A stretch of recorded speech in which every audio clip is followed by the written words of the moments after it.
Le Pimax Crystal Super est arrivé, je suis vraiment ravi car je ne pensais pas le recevoir si tôt. Je pense être l'un des tout premiers, si ce n'est le premier créateur de contenu à pouvoir le tester en France au moment où j'enregistre cette vidéo. Moment que j'attendais depuis longtemps, précisément depuis qu'on a appris le développement de ce Crystal Super il y a environ un an. Aujourd'hui, je vous délivre mes toutes premières impressions sous Flight Simulator 2024. Merci à tous ceux qui ont répondu au mini-sondage sur ce que vous aimeriez voir tester avec ce Crystal Super.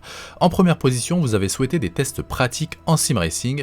Promis, je vous fais cette vidéo juste après celle d'aujourd'hui. La raison est très simple, c'est qu'au moment de l'enregistrement de cette vidéo, je n'ai pas eu encore l'occasion de tester plus que ça la toute dernière version d'Assetto Corsa Evo, la 0.2, et j'aimerais la découvrir un peu plus avant de tester ce Pimax Crystal Super dessus. Une vidéo sera donc programmée et avec d'autres titres sim racing comme AMS2, Le Mans Ultimate, iRacing et peut-être Air Factor 2, BeamNG Drive et Dirt Rally 2.0.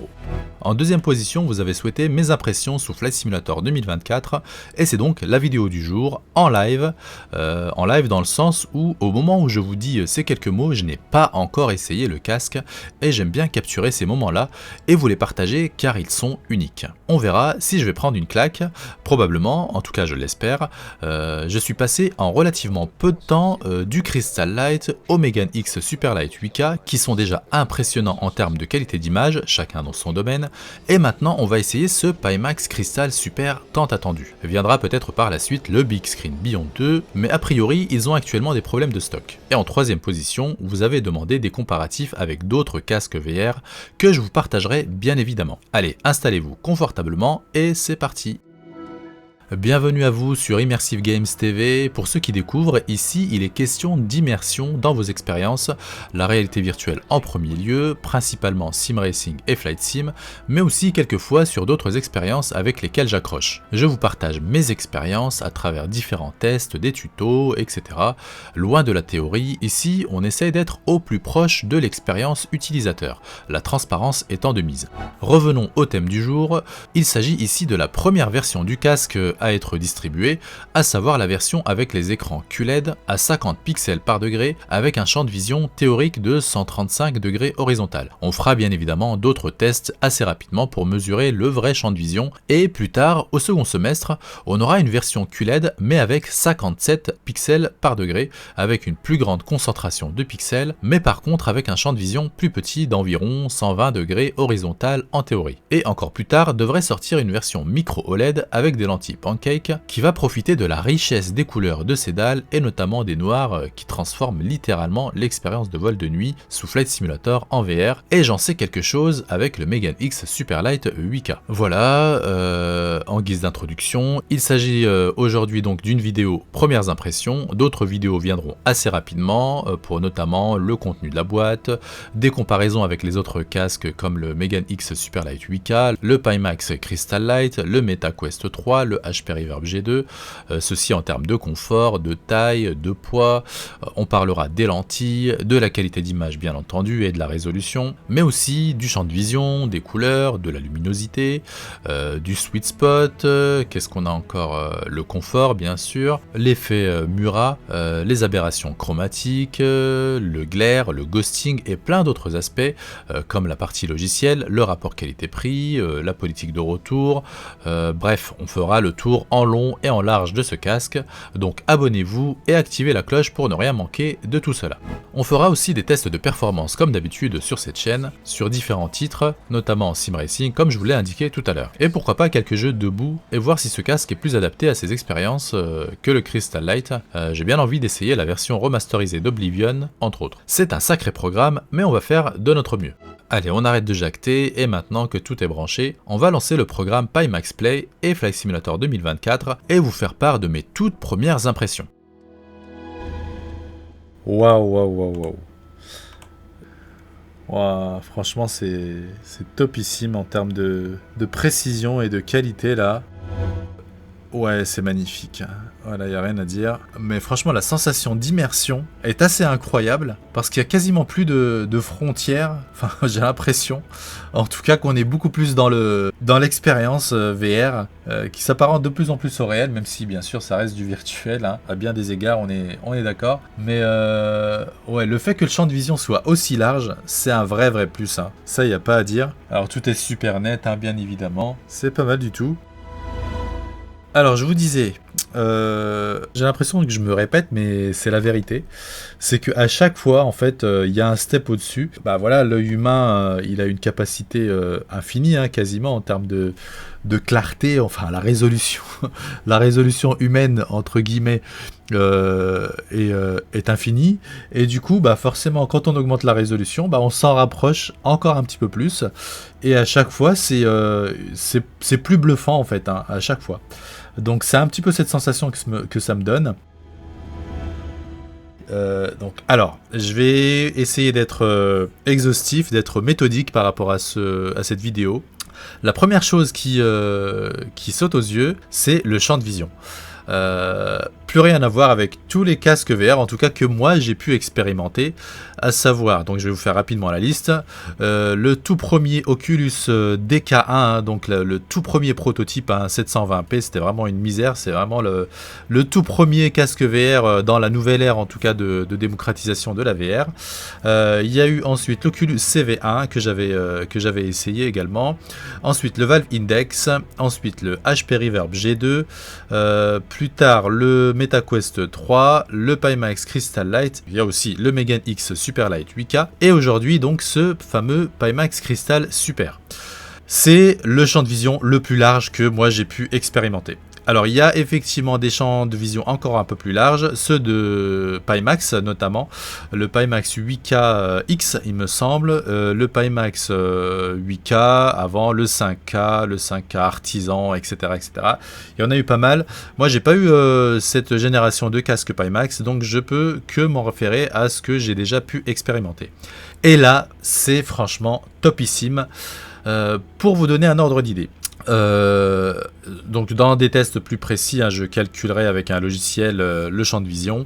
Mais là pour le moment, de visu, ce que je peux vous dire, c'est que la frontière supérieure, donc là quand je regarde en haut, je ne vois pas la frontière supérieure. Donc je sais pas si c'est caché par mes sourcils ou par je ne sais quoi.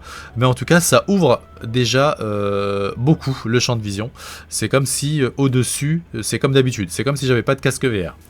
Ensuite, sur le côté inférieur, on voit un tout petit peu une ligne noire hein, en bas qui indique que nous sommes bien en présence d'un casque VR et non pas de la réalité. Et sur les côtés, à la périphérie, droite et gauche, on voit aussi que on est dans un casque VR. Cependant, c'est extra large. C'est franchement super appréciable. La sensation d'immersion est beaucoup plus importante que dernièrement. J'étais beaucoup sur le Megan X Super Light 8K, donc sans commune mesure, hein, rien à voir avec le tout petit champ de vision du Megan X 8K. Mieux que le Crystal Light, hein, ça c'est clair et net. Le Crystal Light avait cette tendance, en tout cas, d'avoir ce champ de vision un petit peu carré, je sais pas comment trop le dire. Ça reste confortable hein, quand même avec le Crystal Light ainsi que le MetaQuest 3, mais celui-ci, voilà, ça ouvre beaucoup plus, on se sent beaucoup plus immergé et ça c'est vraiment bien, j'apprécie beaucoup. Voilà en termes de champ de vision. Pour ce qui est de la qualité d'image, bah c'est vraiment top, hein. Franchement il n'y a rien à dire, là on voit absolument tous les chiffres, enfin j'ai l'impression de me répéter avec ces casques nouvelle génération, parce que j'ai presque tout dit déjà. À chaque fois on est encore un step au-dessus et à chaque fois il y a cet effet, je prends une claque hein, systématiquement à chaque fois, donc c'est vrai que le Crystal Light était impressionnant. Le gap entre le HP Reverb G2 et le Crystal Light, et je dois le dire, pour être tout à fait honnête, est plus impressionnant que le gap entre le Crystal Light et le Crystal Super. Bien entendu, on voit tout de suite que c'est supérieur au Crystal Light, parce que là, même en se concentrant, on ne voit aucun pixel. Et c'était déjà le cas avec le Megan X 8K, Super Light 8K, parce qu'ils ont plus ou moins à peu près la même résolution. Voilà pour la qualité d'image, on est... voilà, c'est vraiment top, hein. Je vais vous en parler un peu plus en vol, bien entendu. Allez, on va décoller quand même, hein. On va pas passer tout notre temps ici sur la piste. Ce qui est vraiment top en ce moment, c'est que vous pouvez obtenir une réduction de 400 € sur ce Pimax Crystal Super. Cette offre est valable en ce moment, je ne sais pas combien de temps elle va durer. Elle est valable pour les possesseurs de Pimax Crystal original, mais aussi les autres casques d'ancienne génération, comme le Pimax 5K, 5K+, 8K, 8KX ou encore Artisan. Pour bénéficier de cette réduction, c'est très simple, il faut se rendre sur le site web que je vous ai mis en lien en description. Pour soumettre une demande, il faudra fournir l'email associé à votre compte Pimax Play, le type d'ancien casque que vous possédez, son numéro de série, le numéro de commande original et une preuve d'achat. Après une courte période d'examen de l'équipe Pimax, 1 à 3 jours, vous aurez un code de réduction qui vous sera envoyé par email. Ce code doit être utilisé dans l'application Pimax Play, alors veillez bien à avoir la toute dernière version, et donc vous pouvez insérer ce code lors de l'achat du Crystal Super via Pimax Prime. A priori, si je m'en tiens à la vidéo de MRTV, un avantage majeur de cette offre est qu'il n'est pas nécessaire de renvoyer son ancien casque, on peut le conserver ou le revendre pour économiser encore plus. Et si vous voulez une réduction supplémentaire, passez par mon lien d'affiliation et vous aurez 3% supplémentaires. Voilà pour cette réduction super intéressante. Pour rappel, l'achat via le Pimax Prime signifie que vous pouvez payer une partie de votre casque VR directement à l'achat et une autre partie étalée sur des mensualités pendant 24 mois. Et pendant ces 24 mois, vous profitez aussi de pas mal d'avantages sur l'expérience utilisateur, peut-être aussi des fonctionnalités supplémentaires du logiciel, etc., etc. Là par exemple, pour le Crystal Super, le prix en euros il est de 1721,76 €. Vous payez directement à l'achat 726 €. Et là, vous avez deux possibilités. Soit vous complétez la somme en une fois, et là, vous payez 896,19 €, ou alors vous l'étalez sur 24 mois à hauteur de 41,49 €. Et là, au total, sur cette partie, sur les mensualités, vous payez 995,76 €, soit 100 € à peu près en plus. Et dans tous les cas, quel que soit votre mode d'achat, vous bénéficiez d'une période de test de 14 jours, je crois, pendant laquelle vous testez votre casque. S'il vous plaît, vous le conservez et vous laissez courir cette période des 14 jours. Et si vous êtes déçu et qu'il ne vous plaît plus, vous pouvez le renvoyer, mais avant cette période fatidique, et vous serez intégralement remboursé. Ce qui permet au final d'acheter le casque sans trop de risques. Je trouve que c'est assez rare dans le marché des casques VR. Je trouve que c'est une belle initiative qu'il faut saluer.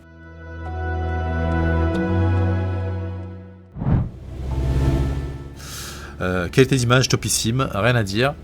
La luminosité est aussi plus importante que le Crystal Light, et aussi par rapport aux autres casques que j'ai pu tester. Alors peut-être le MetaQuest 3, quoique non, je pense que celui-ci est encore au-dessus au niveau luminosité. Alors ça peut être bien, effectivement. Par contre, dans les tests prochains, je vais tester en baissant un petit peu la luminosité, parce que là c'est vraiment fort, je trouve. En termes de couleur, c'est pas mal du tout. On est sur la même chose que le Crystal Light. La panoplie de couleurs en tout cas me semble très bonne, rien à dire de ce côté là. Pas aussi bien que le Megane X Superlight 8K, forcément.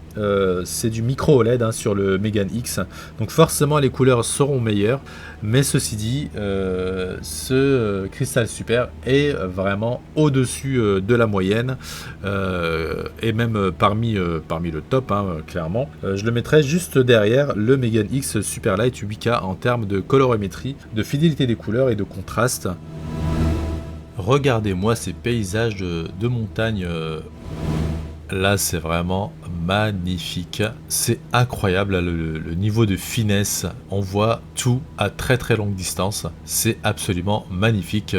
Les paysages montagneux sur ce Grand Canyon, c'est bluffant. En plus, là, avec ce petit lever de soleil, les paysages désertiques, là, avec ces montagnes si particulières du Grand Canyon, on voit toutes les vallées, toutes les lignes, tous les rochers, toutes les différences de dénivelé. C'est incroyable. Et bien sûr, avec ce Crystal Super, ça prend une autre dimension. si vous n'avez pas encore eu l'occasion de voler sur le Grand Canyon, même avec le Crystal Light, ça donne vraiment très très bien. Je vous conseille cet endroit sur Flight Simulator 2024. Bref, revenons aux couleurs sur ce Pimax Crystal Super. Pour l'instant, j'ai pas encore testé bien sûr les noirs avec le local dimming 2.0 pour voir un peu comment ils se comparent notamment au Megane X Superlight 8K. Mais là, en tout cas, de ce que je vois, les couleurs noires sont tout à fait bonnes, rien à dire. Mais le confort visuel est vraiment très très bon, supérieur au Crystal Light. Pas de souci de ce côté-là. Le sweet spot est énorme, c'est-à-dire que la zone de clarté, bah pour moi, elle couvre la totalité. Alors peut-être en toute périphérie, quand on descend vraiment les yeux au maximum ou sur les côtés droite et gauche, effectivement, il peut y avoir un petit peu plus de flou. Mais rien à voir avec le Crystal Light. Le Crystal Light avait, on va dire, une zone de netteté de 75-80%. Là, on est sur du 95%, clairement. Seul le Quest 3 me semble très très légèrement au-dessus. Quoique, non, même pas. J'ai l'impression d'avoir la même uniformité de bout en bout sur tout le champ de vision. Et ça, c'est un excellent point. Donc, le champ de vision énorme, plus le confort visuel, c'est-à-dire le sweet spot parfait, bah, font que voilà, on est immergé dans l'expérience sans aucun souci. Avec le Crystal Light, j'avais l'impression de devoir plus le manipuler pour trouver le sweet spot. Et là, ça se fait de manière assez automatique. Je n'ai pas eu beaucoup à manipuler le casque pour trouver la zone de confort. Alors, il y a aussi l'ajustement interpupillaire automatique qui aide énormément. Il ajuste automatiquement l'IPD très très rapidement. Là, au bout de 2-3 secondes, ça y est, c'est fait. Et ça, c'est un gros plus. On s'imagine pas au quotidien. Mais c'est un très gros plus parce qu'on n'a pas besoin de manipuler beaucoup le casque pour trouver sa zone de confort. Seul le MetaQuest 3 me procure cette facilité d'utilisation quand j'enlève et que je remets le casque immédiatement. Là, je trouve tout de suite ma zone de confort et c'est vraiment bien. Alors, il y a l'effet Murat. Moi, je suis pas très sensible à cet effet. Alors, paraît-il, c'est des pixels qui sont un petit peu, qui sont pas uniformes. Déjà, j'ai du mal à voir les pixels. Alors, ouais, effectivement. Quand on se concentre vraiment là sur les... Là, quand je regarde le ciel, par exemple, ouais. Et quand je déplace ma vue à droite et à gauche, j'ai l'impression qu'il y a... Mais c'est très très minime. Comment dire ? Sur le Crystal Light, cet effet-là, il est beaucoup plus prononcé, alors que j'y étais pas du tout sensible. Et très honnêtement, j'étais pas sensible à cet effet Murat. Mais maintenant que je l'ai conscientisé, que j'ai vu les descriptions faites par mes autres collègues youtubeurs, et du coup ça me voilà, je le vois si j'y fais attention, mais dans mon quotidien, voilà, moi c'est pas quelque chose sur lequel j'avais tiqué, quoi. Donc effectivement, il peut y avoir comme une sensation d'un ensemble de pixels qui continue à vous suivre quand vous bougez le regard, quand vous bougez la tête plutôt. Voilà, je sais pas si je me suis bien exprimé. Mais pour le moment, c'est pas quelque chose de rédhibitoire, loin de là, j'y fais même pas attention, donc c'est dire. Alors là, en termes de performance, ça lag un petit peu forcément parce que je suis en résolution native, donc c'est-à-dire que dans le logiciel de Pimax, j'ai mis en high, et je crois qu'on est de l'ordre de 6000 et quelques, c'est ahurissant, en termes de résolution native. Revenons un petit peu sur les performances. Heureusement que le rendu fovéal fonctionne grâce à la Sim Update 2, pour l'instant en version bêta, mais il fait vraiment bien le job. Sans le rendu fovéal, je pense que mon PC serait complètement à genoux là avec cette résolution native. Ça c'est clair, c'est vraiment ce rendu fovéal qui sauve un petit peu la mise.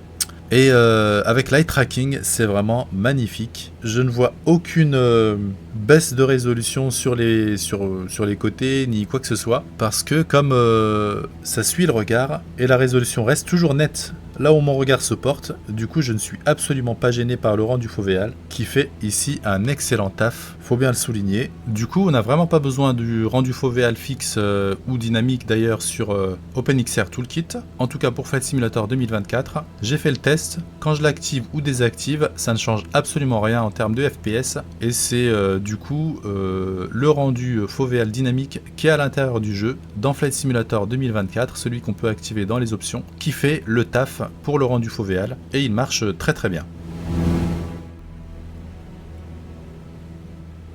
Alors, en résolution native, c'est magnifique. Ça, il n'y a pas à dire. Allez, on va essayer maintenant avec une résolution inférieure, voir un peu ce que ça donne. On va baisser, on va mettre... Allez, on va mettre 5000.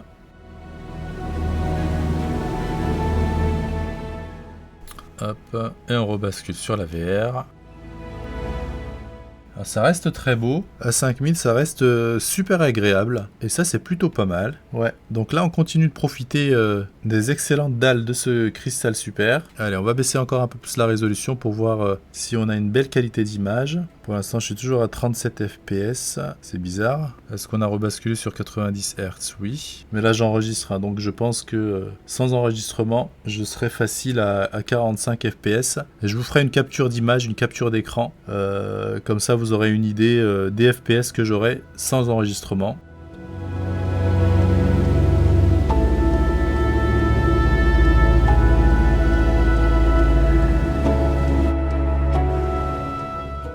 Allez, on baisse un petit peu la résolution.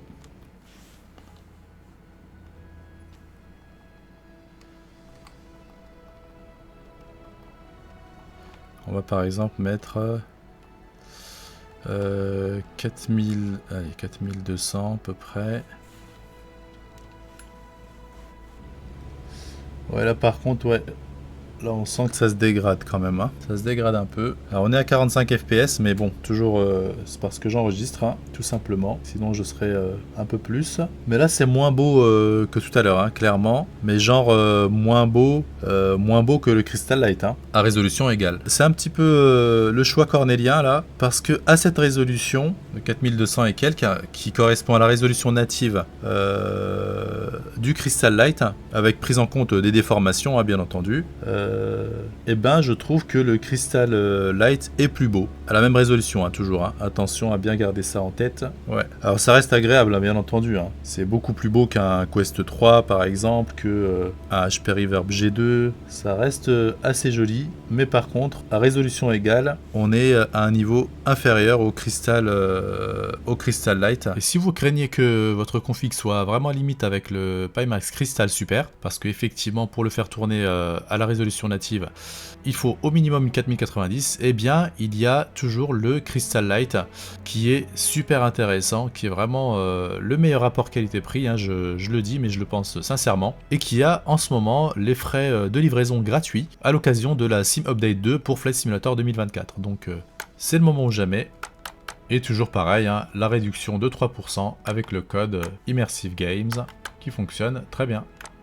Et si vous appréciez mon travail, bah ça me permet aussi de me soutenir par la même occasion. Du coup, pour profiter pleinement de ce casque VR, de ce Crystal Super, il faut être au-dessus de 5000 sur 5000. Et là, il faut une machine de guerre, hein, clairement. Il faut que votre PC puisse suivre. Hein. Alors peut-être que c'est logiciel, peut-être que c'est un algorithme logiciel, hein, j'y connais pas grand-chose. Et peut-être qu'avec les mises à jour, avec une résolution inférieure, genre celle-ci, hein, 4200 et quelques, on pourra avoir une meilleure qualité d'image à voir, je sais pas du tout. Mais ce casque VR me donne l'impression qu'il aime beaucoup la résolution native.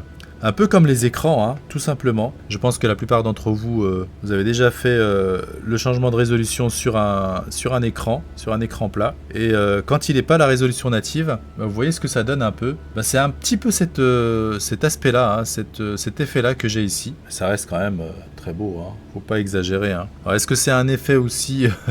Parce que là, j'étais tellement choqué, si je puis dire, positivement choqué et impressionné par la résolution native, que du coup, quand je baisse un petit peu, ça me fait cet effet-là. C'est fort possible aussi, et que mon avis est biaisé. Je vous en dirai un peu plus, hein, par rapport à cet aspect-là, hein, qui pour l'instant me déroute. Hein, j'ai pas encore tous les éléments de réponse. Vous en saurez plus par la suite, quand j'aurai fait un comparatif direct avec le Pimax Crystal Light à résolution égale. Hein, d'accord? Donc restez bien en veille. Je vais vous faire un comparatif direct entre le Crystal Light et le Crystal Super à résolution égale, et voir si effectivement ce Crystal Super reste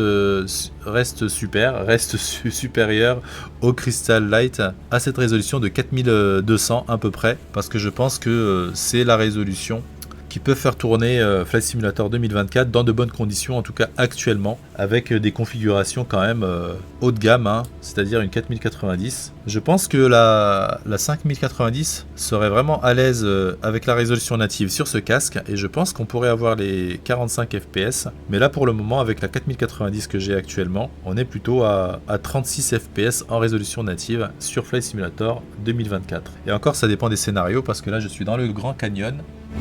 Je sais pas si le Grand Canyon consomme beaucoup de ressources graphiques par rapport à une ville par exemple, avec pas mal de bâtiments. Il faudra que je fasse le test pour creuser un peu plus. Voilà. S'il y a un bémol pour l'instant que j'ai rencontré avec ce casque, c'est qu'il est extrêmement gourmand. Ça, je me dois de vous le dire pour être tout à fait honnête. Il est très très gourmand. Et le souci, c'est que quand vous descendez en termes de résolution en dessous des 5000, bah, on voit que c'est pas, voilà, visuellement, ça perd quand même pas mal en qualité. Ça se dégrade assez. Là où le Pimax Crystal Light avait une tolérance beaucoup plus grande à la baisse de résolution, j'ai l'impression. Et ça, d'ailleurs, j'avais pu vous le dire directement quand j'avais enregistré la première vidéo, premières impressions sur le Pimax Crystal Light, à l'époque sur Flight Simulator 2020. Et je disais que si on baissait à 3500, sur 3500, etc., on pouvait garder une excellente qualité d'image, et c'était vrai. On pouvait profiter quand même de la résolution des dalles. Et j'ai l'impression qu'avec ce Crystal Super, c'est un petit peu moins vrai. Et qu'il faut vraiment augmenter en résolution pour avoir une image hyper nette. Voilà un peu pour cet aspect-là des choses. Et du coup, plus on monte en résolution, forcément, plus ça va impacter les performances. Voilà, c'est vrai qu'en termes de performance, j'ai une RTX 4090 et un i7 9800X 3D en processeur de chez AMD. Et vous voyez que ce casque VR est extrêmement gourmand. Donc gardez bien ça à l'esprit. Ce casque va pouvoir être exploitable avec ce niveau de configuration, voire une 5090. Donc je pense que effectivement quand j'aurai la 5090, je vais pouvoir débloquer les 45 fps avec Flight Simulator 2024. Après attention, hein, on est sur Flight Simulator 2024, hein, donc je vous ferai des vidéos de performance sur d'autres titres comme le Sim Racing. Et là on va être beaucoup moins gourmand, heureusement d'ailleurs. Et peut-être que vous pourrez l'exploiter avec des configurations plus mainstream. Ça je vous en dirai plus. Donc restez bien en alerte sur cette chaîne. Ça sera probablement l'objet de la prochaine vidéo. Et du coup, vous en saurez un peu plus sur les perfs réels de ce Crystal Super. Mais en tout cas, à la résolution native, c'est vraiment une pure dinguerie. On voit absolument tout dans les moindres détails, et ce, à très très très très longue distance. C'est magnifique. Comme je vous l'ai dit, on devient très très vite accro à la résolution native sur ce casque VR, parce que c'est tellement magique, c'est tellement, ça fait tellement réel. On a une sensation de présence qui est très très accrue. C'est bluffant. Là, on est dans le photoréalisme, on est dans la présence, dans l'immersion totale, et c'est hyper plaisant. Et le souci, c'est que quand on a goûté à la résolution native, on a énormément de mal à revenir à des résolutions plus basses, tellement c'est beau, tellement c'est joli. Concernant cette résolution qui baisse un petit peu, en tout cas la qualité visuelle quand on baisse la résolution, à voir, hein, parce que effectivement là c'est les tout premiers jours du Crystal Super, et peut-être que ça fait partie de quelques corrections et soucis qui vont se résoudre notamment par la suite avec des mises à jour de Pimax Play, le programme, l'interface utilisateur de Pimax. En tout cas on l'espère, parce que pour l'instant, pour profiter de l'excellente qualité d'image, il faut pousser quand même assez loin la résolution. Et sur ce point-là, je dois dire que le Crystal Light est beaucoup plus tolérant. J'espère que Pimax va bien travailler sur la reprojection et la rendre stable définitivement, parce que celle-ci a tendance à s'activer, se désactiver. J'en avais parlé lors de ma précédente vidéo sur le Megane X Superlight 8K avec un mode qui a été fait par S-Boys 3 et qui rend cette reprojection hyper stable, super agréable sur ce casque VR. Et j'espère que Pimax va vraiment améliorer ce côté-là, parce que c'est un petit peu le talon d'Achille des casques de chez Pimax pour le moment. C'est cette fameuse fameuse reprojection qui d'une part voilà, provoque des artefacts assez visibles et d'autre part n'est pas stable, elle s'active, se désactive, on ne sait pas pourquoi et ça c'est vraiment assez déplaisant. La reprojection, pour rappel, ça permet d'avoir une image supplémentaire générée entre deux vraies images envoyées par la carte graphique et ce qui donne cette sensation de fluidité maximale. Et quand vous êtes à 72 Hz, bah vous avez l'impression d'avoir vraiment 72 FPS, même si vous avez beaucoup moins de FPS. Par exemple, à partir de 36, et peut-être même un peu moins, après ça dépend des technologies de reprojection, vous pourrez profiter d'une expérience très très fluide. Et donc là, pour le coup, dans ce test-là, s'il y avait une bonne reprojection, j'aurais pu profiter de la résolution native de ce cristal super, tout en ayant une reprojection super fluide, une expérience super fluide, et c'est surtout ça qu'on recherche, notamment sur Flight Simulator 2024. Alors le son n'est pas très fort en termes de volume, hein. Ça par contre ça me perturbe un peu. J'ai mis le volume au maximum et je trouve que c'est pas super fort. Alors faudrait que je mette peut-être les écouteurs d'IMAS hein, que j'ai sur le Crystal Light, parce que là d'origine c'est les S-Mass, donc c'est les tout petits haut-parleurs. C'est vraiment que ça fait un petit peu cheap je trouve. C'est vraiment dommage qu'ils intègrent pas le DIMAS directement dans la version standard du casque et qu'ils le mettent en option. Je trouve ça dommage, à ce prix là ils devraient peut-être le mettre directement dans le casque quoi. Ouais, on va s'arrêter là, hein. C'est une vidéo premières impressions et c'est impressionnant, voilà, c'est tout ce que j'ai à dire.